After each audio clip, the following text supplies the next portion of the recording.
Hey, hello everyone and welcome back to Paranormal Time. Today's video is all over the paranormal. Whether you are a believer or skeptic, there is no denying that the idea of ghost spirits and other supernatural entities has captivated people for centuries. In this video, we'll be searching some of the most compelling evidence for paranormal activity and sharing some of the most chilling stories of ghostly encounters and discussing some of the most popular theories about what lies beyond the realm of understanding. So turn off the light, grab a blanket and get ready to explore the mysterious and often terrifying world of the paranormal time. Let's get started. So today I'm going to tell the last part of the caving story. Then the picture changed. The wind was blowing and there were red petals being blown by it. The color of crimson was so bright that attracts attention in the color-faded picture. There was still the river and the tree, but there was something different in it. The bark of the tree had a bloody rope tied on it. The river that was supposed to be orange from the setting sun was bright red, the color of fresh blood, but little girl was no longer there. Then I felt my vision move towards the river and looked into it. I could see nothing but the red water. I dipped my hand into the water, but I felt something wrong as I pulled it up. It was not clear water that was left on the hand that I sucked, but it was blood. Fresh crimson red blood. The river became a pool of blood. I moved away from the river, but then a small hand came from the river and stopped me. As the owner of the hand slowly emerged, I knew it. It was a little girl. I saw standing by the tree. She was now dressed in blood, and her features were covered with red. But what scared me the most were her eyes. They were the color of blood itself and were full of anger and hatred. Her lips opened and this was what she said: "I don't want to die." As she said, the flashback began to play right in front of me. There was a town where the girl lived with her father, who was a private doctor on a rich man. His father did a lot of research about the maintaining youth. The rich man wanted to look young forever. He wanted to live forever. There were beautiful maidens from the villages and towns that were invited in the house of the rich man. But those ladies never came out from the house. They always come in but never come out. Inside the house, the little girl was hidden. There was a closet-like door in the doctor's bedroom that turned out to be the girl's bedroom. The next scene I saw was horrifying. I was again inside the operating room. But this time I was not the one who was on the steel bed. A pretty young woman was lying on it, and there was tubes and needles stuck all over her body. Her blood was being drained through the tubes and was sent in a tub.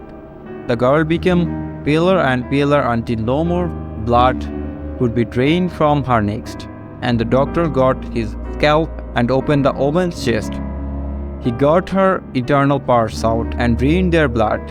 He made sure that no blood was left. When the tub was filled with the blood of the woman, the rich man came, removed his clothing and soaked into the tub filled with blood, bathing himself with the fresh blood drained from the beautiful woman. I shut my eyes closed, too shocked by what I saw. The next scene that I saw that when I opened my eyes was the doctor being beaten by the rich man's.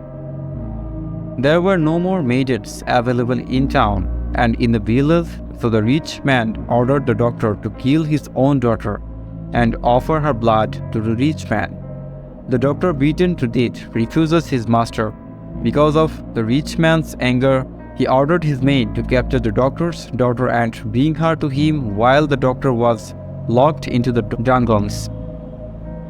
Again inside the operating room, the doctor was helplessly watching his daughter slowly being killed.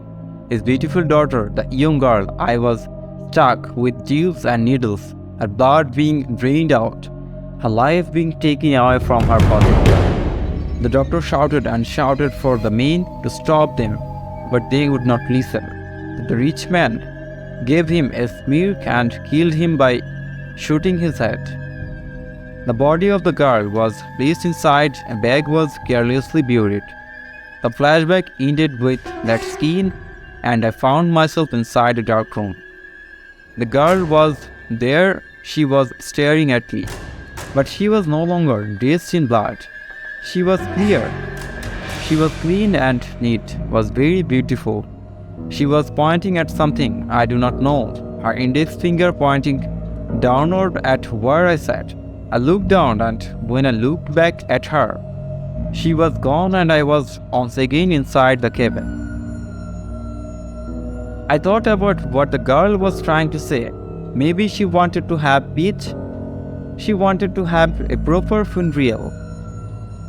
So I got up and went toward the door, hoping nothing weird will happen again.